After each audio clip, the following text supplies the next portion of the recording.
And we're going to get started with Christopher Coes from Smart Growth America. Christopher is Vice President for Real Estate Policy and External Affairs and Director of Smart Growth America's group called Locus, a national coalition of real estate developers and investors who advocate for sustainable, equitable, walkable developments. Christopher also advises the federal government and numerous cities on sustainable, equitable economic development. Christopher brings more than 10 years of experience in government relations, advocacy and coalition building, and program management. Under his leadership, Locus has tackled some of the toughest challenges facing cities today. In 2014, he launched the Attainable Housing and Social Equity Initiative, which has helped local communities encourage economic growth while ensuring accessibility and social equity in great walkable urban places.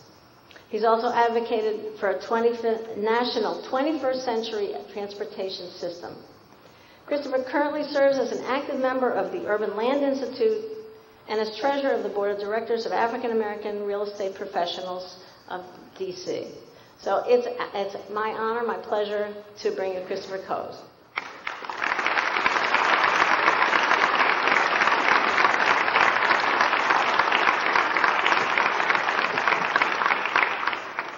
How are you guys feeling? How are you guys feeling? Good. Thank you, Martha, for that wonderful and warm introduction. I have to tell this little story. The last time I was in Ithaca was during my sophomore year at St. John's University in New York City. For whatever reason, we thought it was a good idea to come to Ithaca in the middle of January for a residence hall conference. And I'll tell you, that was a very dangerous ride up. But interesting enough, once we got here, we took a fabulous tour of Cornell campus, and I have to admit, it was snowing really, really bad, and we were right on the grudge, and let me tell you, it was really scary. Really, really scary. But for whatever reason, college kids, we ended up at the bowling alley. And I have to tell you, I had some conversations with some folks. It's still there. So if anyone's willing, let's go to the bowling alley after this presentation and relive some of our college memories. But tonight, again, I'm really just grateful and honored to have the pleasure to come and talk to you about something I'm really passionate about how do we ensure that our communities are inclusive and vibrant in the 21st century. And I know I will be with you tomorrow and be a part of the summit's conversation. And so I don't want to give too much of my thunder, but tonight I really want to provide more of a national context of what's happening. One of the things I want to say to you is that you're not alone. Okay? This is not unique just to Ithaca or to Tompkins County or to upstate New York, but as someone who is from a small town in South Georgia, a small town called Thomasville, 20 minutes north of Tallahassee. If you ever had sunbeam bread, raise your hand. It's made in my town. But we have some of the same challenges. And I want to talk about those challenges and begin to provide a context for tomorrow's conversation about how we can address it. Okay? And I really want to then, as Martha had pointed out, my organization, Smart Growth America, is a national organization dedicated to researching and advocating for economically vibrant communities across the country. And so I really do have a cool job. And let me tell you, I know sometimes you hear this from folks who come from out of town. Hi, I'm from Washington. I'm here to help. Right? Well, that's not my role today. My role today is to just be a partner and tell you what I've heard and what I've seen and what I've worked on and help you come up with your best solutions, okay? And one of the things I will say is I see, as Martha pointed out, there are 6 exits. And in my role as Vice President at Smart Growth America, I manage a lot of our real estate programs. And one of the programs that I really am excited about is Locus. Anyone know what that means in Latin? Place, yes. So right now, those of you who are developers probably realizing now that we no longer are building buildings. That's not our job. We're creating places. And so our organization works with a number of responsible real estate developers who believe that we need to create quality places for people to live, and that includes everyone. Now, I like to say that we are the good guys. I know that's hard to believe, right? Real estate developers who are the good guys. But there are a lot who understand this. So normally when I say this, I have to remind myself where all the exits are so at the end of the speech I can know where to run. So please clear a lane for me if I say anything out of place. But with that being said, I want to take this moment now to really talk about the major market forces that brings us to the conversation we have today. One of the things I have to start off with is that when you talk about housing and you talk about development, you have to talk about transportation. Transportation drives development. Okay?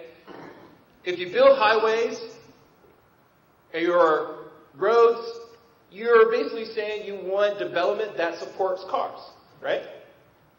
If you take transportation that is multiple options, walking, biking, cars, buses, maybe now flying cars if Amazon and Google have their way.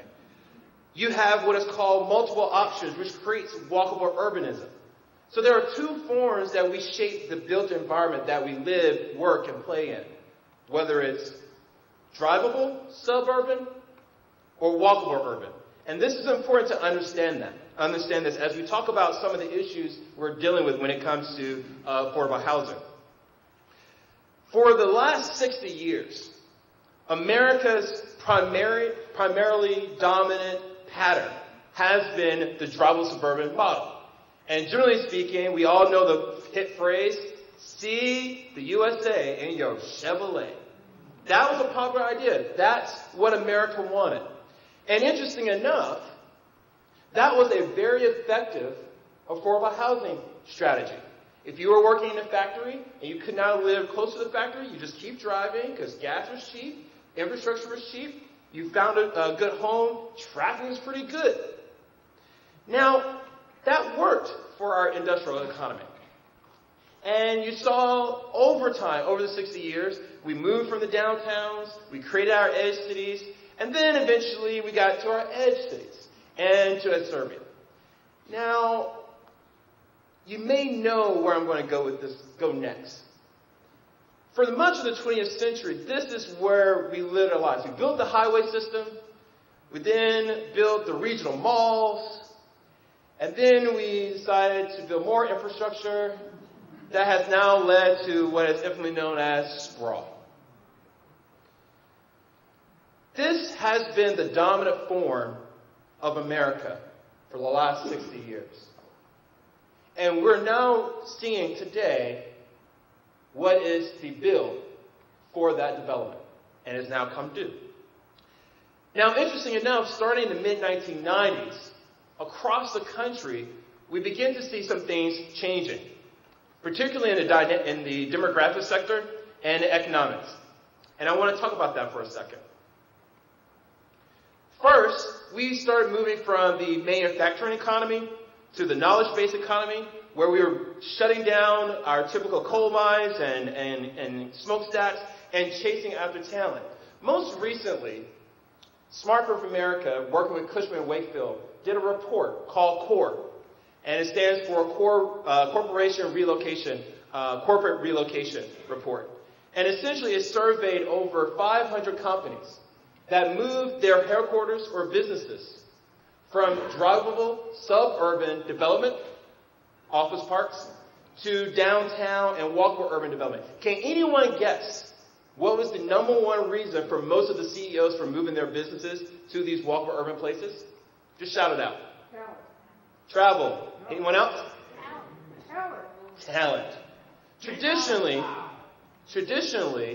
if you wanted to attract businesses to the drivable suburban markets, you had to give tax incentives.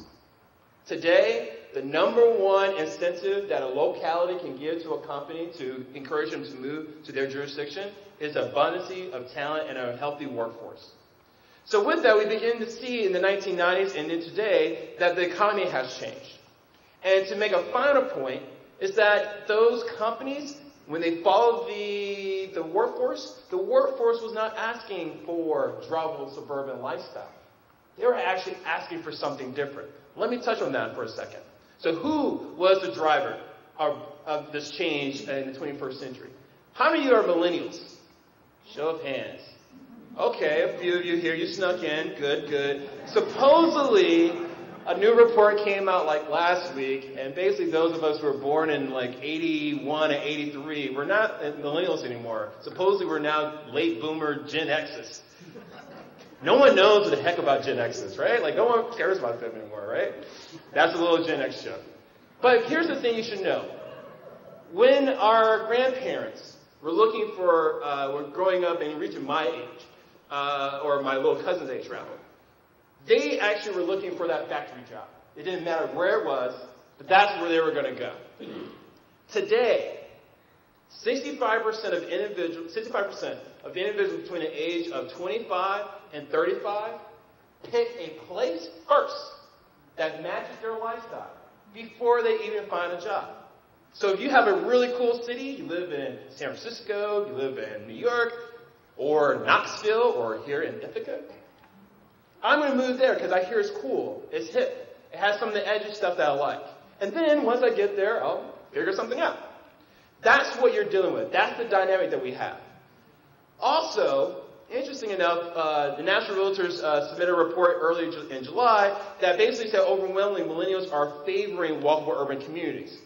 But one of the key things that we saw in the breakdown is that about 47%, nearly half, were favoring very large, mid to large scale cities. 12% of them really want a drivable, suburban type lifestyle. But here's the interesting note. About 40% of millennials favor living in small college towns as a place that they would prefer to live. Why is that important? For a place like Tompkins that has major universities, you have a massive flux of individuals who want to stay here if they can afford it. So with that, you also have a situation where young Americans just don't want to drive anymore, right? How many of you, those millennials, have a car? All right, so most of you. Now, if you're a baby boomer, how many of you have a car? Oh, that's everybody else. Oh, you're going to love this presentation. Interesting enough, what we're finding is that there's this moment, and again, this idea that I don't want to drive. Because guess what? If I have a cell phone, you know one of the things I can't do in the car now? I can't use it. If I wanted to go to the bar and have a great night on Cornell's campus, you know what I can't do? So why would I want to drive if all my friends are on my Snapchat and all my friends are at the bar? So you create a situation where this population, millennials, want an option besides driving their car. Now, it's just not about millennials. It's also about baby boomers. And interesting enough, baby boomers are not your traditional senior citizens. I'm pretty sure most of my baby boomers here would not like to call themselves senior citizens. Yes? Yes. So the new term you should consider your adulthood stage 2. Okay? And this is going to be really interesting because when I was doing my own personal research about Tompkins and this region, while there is a large population of students and young millennials, but there's also a very healthy baby boomer generation. And it really, hopefully, this presentation speaks to you directly because I think you're going to find some interesting nuggets about how you're really feeling, if you're really honest, about why this summit is really important. So let's talk about you for a second, shall we? Now, the old model of senior citizens were, I get old, my eyes get bad, my kids get scared, I get in a car accident, my kids don't want me to drive in the bad traffic, and so I go into a nursing home and I sit there until it's time to go, right? But does today's adulthood stage 2 baby boomers want vibrancy? They're still young at heart and in their bones, and I'm not going to lie, I'm pretty sure many of them can do more push-ups than I can right now because I just can't do that right now.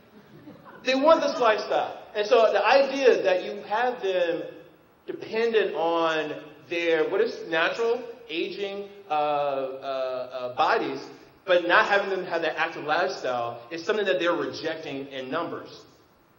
One of the things I want to highlight here is AARP did a study back in 2010 that showed that for individuals over 45 favored having amenities like the grocery store, the hospital, a bus stop, a park near their homes.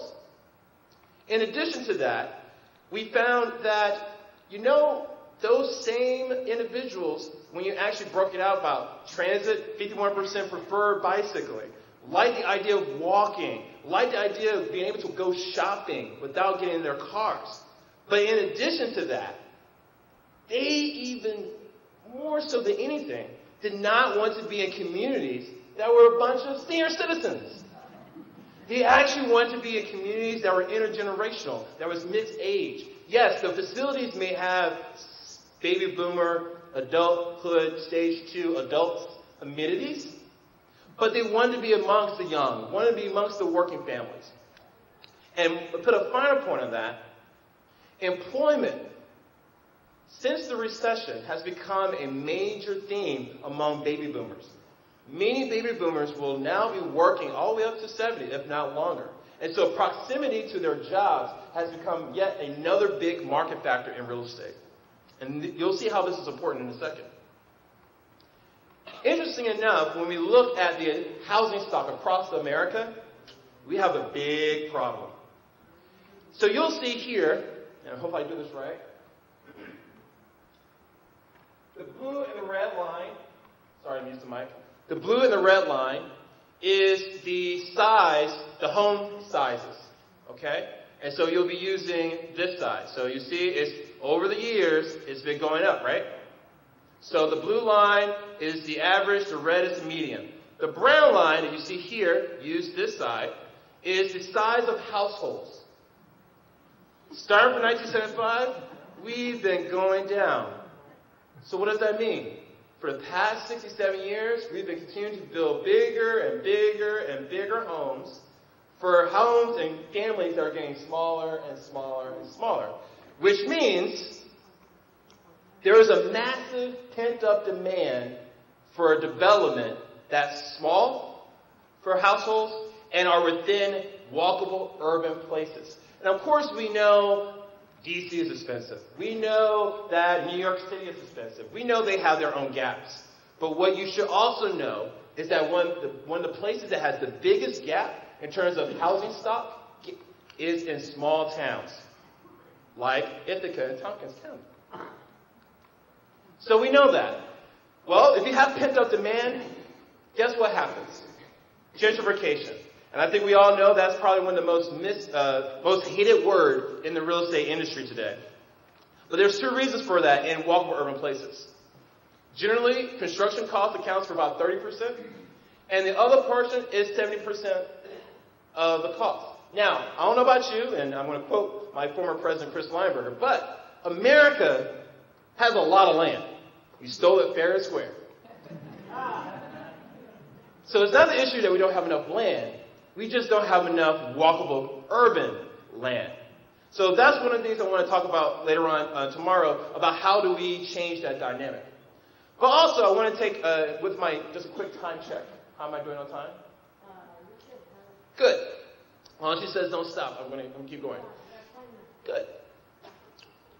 I want to take a step back and give you an understanding that this is not just some phenomena that's happening in the big cities. Right? I want to talk about a study that we've done in the top 30 metros. We did it in conjunction with George Washington University, with my colleague Chris Lineberger at GW. And we wanted to basically say, what is actually happening in walkable urban places as compared to drivable suburban places across the country? Now, to give you a clear understanding, we use this 4-cell matrix. So we divide the world into 4 parts. Walkable urban and drivable suburban, but within that, regionally significant, which is your typical walk-ups. That's what when I say walk-ups, that's what I mean. Edge cities in the traditional suburban sense.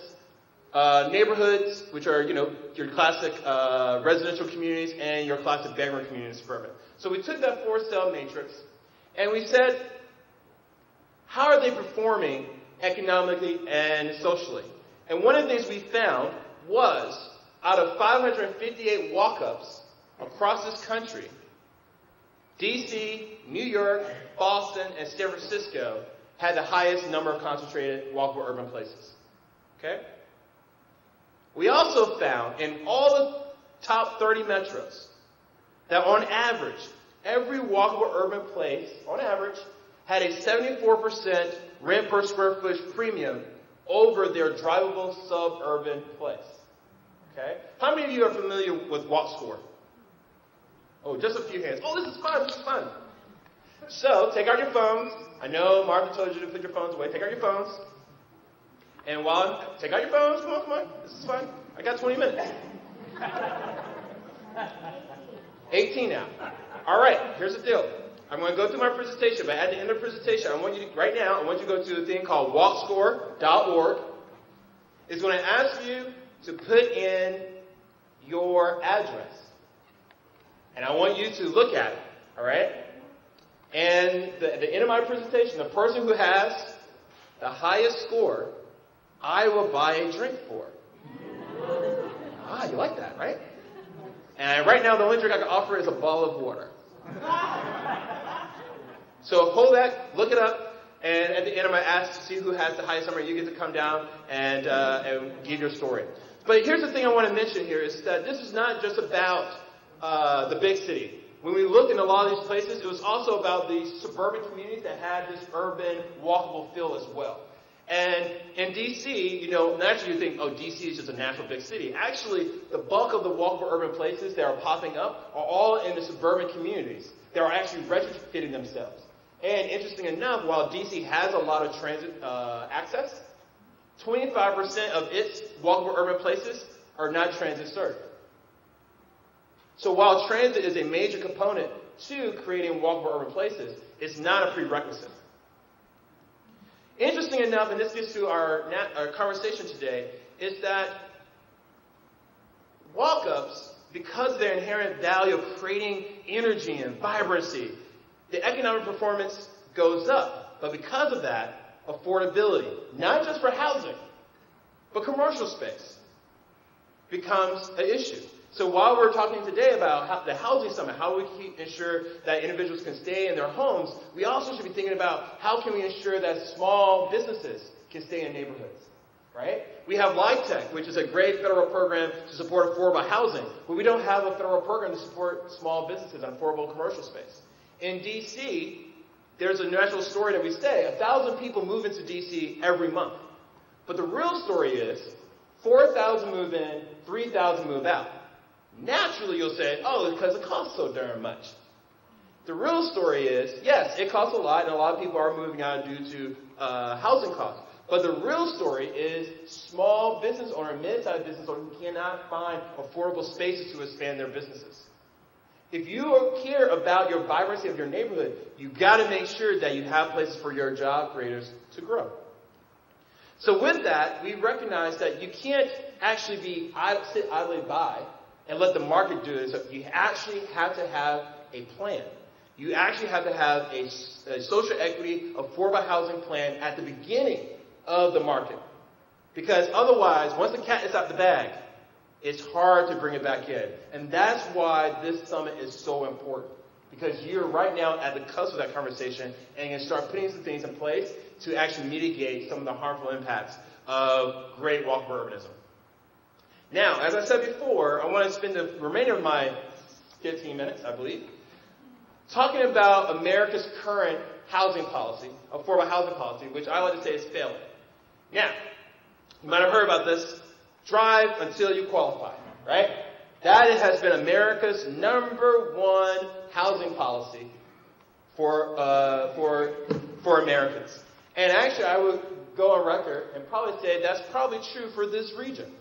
If you can't find an affordable place in Ithaca or some of the walkable urban places in some of the rural town centers, keep driving. Keep driving until you find something. Now, as I said before, I did my research. And what you see here is a snapshot from the Center on Neighborhood Technology that shows a heat map of the affordability of housing in Tompkins County. The darker the color, the blue, you see here, here, here, the more expensive the housing. So clearly, cheap housing here, cheap housing here, here, here, here. Anyone lives in these areas? Show of hands. Okay, few of you. Now, naturally, we will stop the conversation when it comes to affordability. Just move to one of these great places out here, and you'll find a house and just commute in. Now, I know a lot of you guys are doing that right now. But that's not where the conversation should end. If you go one step further, and again, remember how I started this conversation? Transportation drives development. If you combine your housing and transportation costs just in Tompkins, the lighter blue means it's really, really expensive. Where's the lighter blue? Interesting enough, the lake, that's funny. Let me tell you, if you can live on the lake and walk on the lake, we have other questions for you. Interesting enough, Tompkins County, by definition, is traditionally a drivable suburban market. Okay? And interesting enough, you have to ask yourself the simple question, what is really affordable? Now, I did not put this on the slide, but I did peep in and said, if you lived here, the average is about 56%. That's the aggregate. If you lived in downtown Ithaca, guess what your number is? 47%. So while you may be spending more money on housing, your net on transportation costs covers the difference. And let me put it in a different way. Household spending. Traditional average is about 30%, 32% on housing. Naturally, Americans spend 19% on transportation and 48% to spend on how the hell they want it. In driving suburban places, that number goes up, the transportation costs go up to 25, housing stays about the same. But if you live in a walkable urban place, see the difference? This is the story that we don't talk about when we talk about housing affordability. Yes, you may live in a cheap home, an affordable home now. But what is also your transportation costs? Because you will find out very quickly that maybe you're spending a lot more of your household dollars on things that doesn't get you ahead. Instead of you feeling that you're thriving, you're actually just surviving. And that's the conversation tomorrow we have to have about how do we make sure that Tompkins County is a thriving region. Now, Forbes magazine in 2015, using the housing and transportation index I just showed you, said these were the cities that were the most affordable. Do you know what's common? What these cities have in common? Yell it out. Wait, yell it out. Midwest? Oh, there's some Midwest, and there's some southern towns in there too. One of the things that each of these towns have is that they focused in on creating walkable urban places that had a mixture of transportation options. Interesting enough, places like Knoxville, Buffalo, Oklahoma City, St. Louis, Indianapolis are putting millions into advancing transit, while at the same time doing things like land trusts, creating employer-based housing strategies. They're putting those things now, or they've been putting those things for the past 10 years, so that now when the market has come to their favor in terms of walkable, they're still retaining their affordability. It's things that we should be thinking about implementing here in this region. Now, here's one thing I want to go back to my baby boomers, since a lot of you guys are here, my adulthood stage 2 Americans. One of the things about walkable urbanism and this piece is so important is that after the recession, baby boomers have become increasingly income sensitive. Most baby boomers actually have less than $100,000 in their retirement savings. So more than maybe the millennials, they are sensitive to housing cost increases, transportation cost increases. So those of you who are homeowners are, while you're glad that your property values are going through the roof, but you're asking yourself a simple question. How in the hell am I going to pay those property taxes, right? So this is the type of conversation we've got to have. It's not just, hey, affordability for everybody, but it's also how do we make sure the strategies are implemented in such a way that we get to the most vulnerable. And sometimes it's not always evident. So I would like to end my presentation with a couple of suggestions. First, addressing affordability, whether it's housing or even commercial space, I have to be honest with you. There's no silver bullet. There's no one answer. There are strategies, that would deal with the problem. And what I like to afford to you is that, hey, I know I'm from Washington, I'm supposed to be the guy with all that great ideas, and supposed to give you an answer. That's what I'm not here to do. I'm telling you, you got to do a suite of things, a menu of options that address key issues, and you have to make real choices. So with that, I also want to put, as someone who is from rural America, you have an interesting dynamic compared to some of the other regions that I talked about earlier. Because you're a rural small town, you not only have to think about the affordability, but you got to think about, you got something that a lot of other places don't have.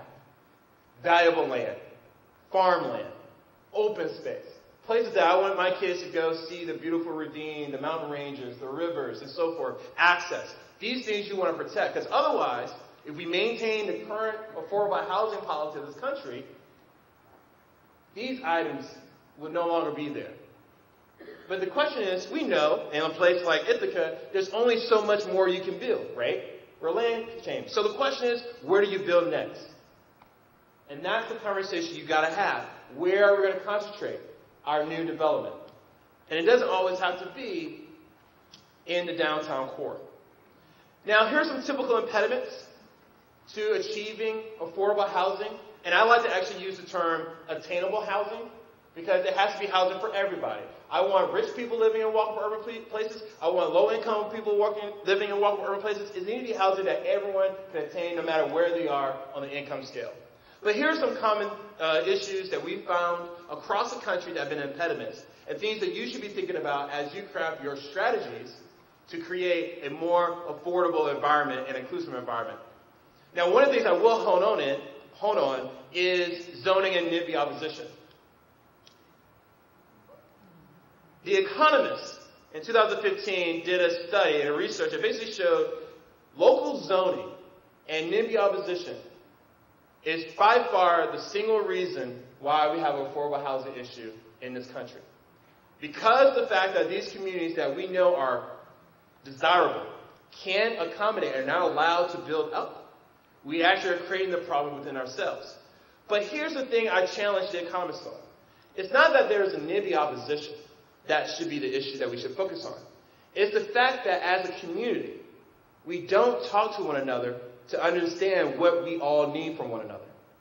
When a developer walks into a community and says, I'm going to build this 12-story apartment building, did that developer have a conversation with the community beforehand? Did he or she ask, what does the community need at this juncture? No.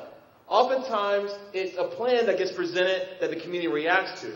One of the things that at Locust we've been encouraging our developers and the industry to do is create process where you actually democratize the development project, where all of you get to influence and inform and shape the development that you have, but through that, everyone can see the benefit for themselves. And that's how you change not in my backyard to yes in my backyard. And I say that to say is that there are other communities that are doing this. They're finding ways to create, hey, and then normally I was trying to find a very hideous skyscraper to put before this. But normally you hear about density and walk urban. You see these big skyscrapers. But really what we're talking about is people-centric communities. And I think all of you can say you would like to see that in your neighborhood, yes? Yeah? Yeah. So with that being said, it's communities like that, like rural America that Tompkins represent, that you can have this vibrant, walkable urban place, but it doesn't have to look like downtown D.C. It can have your character, have your influence. But in order to do that, you have to have a plan and you have to have a conversation.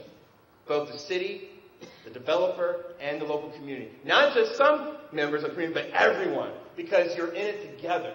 Because just because it's not happening in your neighborhood, it is coming to your neighborhood. And so what happens across the river, on the other side of the university, you got to know that, and you got to be engaged. And you may have to understand trade-offs. That today we may not get what we want, but we know this is going to help us 10 years from now. But you got to have the conversation. I just use these examples because tomorrow I will be talking about some of these communities and how they're taking some strategies, whether it's employer-based housing, using certain federal programs to create affordable housing at a scale, in my presentation tomorrow. But these are some examples to kind of give the idea that this doesn't have to be tall buildings. We're talking about the missing middle here in a place like Ithaca and Tompkins County. So I'm going to leave you with a couple ideas. We'll talk more about tomorrow, but a couple of things I'll say. Zoning reform. Make the thing that you want easy. Think about ancillary units. Granny flats. How do we turn a lot of the single-family homes to duplexes? How do we incentivize? How do we lower the costs? Are we implementing land trusts? What incentives is the city providing current homeowners, i.e. grandfather them in, on the property tax increases? These are the conversations you should be thinking about. Long-term, public-private partnerships is critical. And I know there are a couple of you guys who are doing the land trust and others. That's a great strategy to implement. One of the things I cannot emphasize more is ask yourselves, if the housing can't be built, can we figure out ways to reduce the transportation costs for that resident? So if it's a Cornell student, can we put in bike shares, where they're now using more biking around their campus, where they can afford other places? Improvement districts that take some of the revenues that might be going towards the landlord. You take some of those revenues and actually provide subsidies to the renters. There are different strategies you can do. As I mentioned before, working with employers like Cornell. How are you crafting your employee-assisted housing in the city of Ithaca? Or how are you coordinating your shuttles to get your workers in and out? Because congestion is an issue, yes? Yes. And last but not least, this is not a problem that Tompkins can do on its own or Ithaca can do it on its own. It's a regional and a national issue. And so you, starting a conversation here today, you should be having a conversation with your partners all around this county and literally figuring out how can you create more walkable urban places, because unfortunately, as I showed before, there's a massive pent-up demand for people who want to live in this region. And the question is, how do you accommodate them and what strategy do you have? So with that, thank you for your time. I look forward to the Q&A. Thank you. And with that, I think I have 2 minutes left. Really quickly, your walk score. Who has the highest walk score? 4. Name it. 91. Anyone can go higher than 91. Going once. 95. 97. Woo! Anyone higher than 97? Going once, going twice. So to the woman in the back, 97. Thank you. And I'll see you guys. Good night.